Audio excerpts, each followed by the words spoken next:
the same table with Miss South Africa, the most beautiful of all the ladies of South Africa. Never crossed my mind.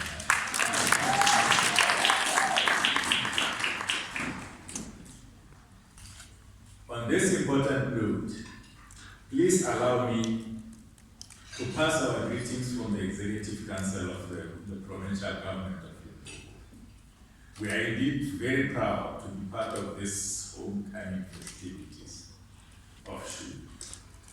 Today is not a day dedicated for long speeches, of course, ladies and gentlemen. Rather, a day meant to celebrate our star that shines brighter than all the stars in the sky. Therefore, I'm going to be very brief in my remarks. Director of the session, please hear me when I quote one James E. Foster.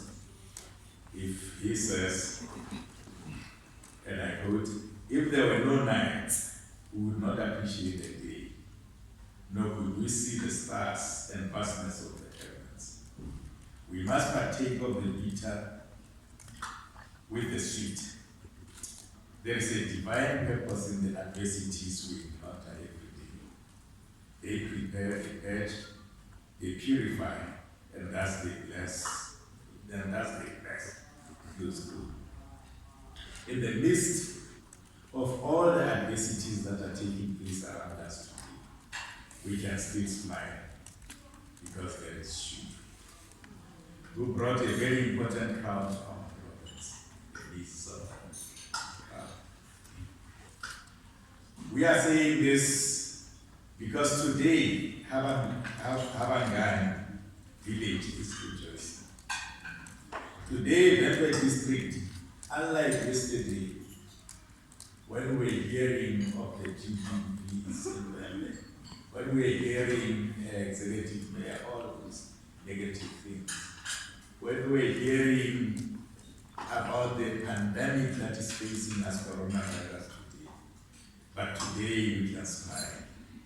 Today we are smiling in South Africa and we are filled with joy because we are got SHU.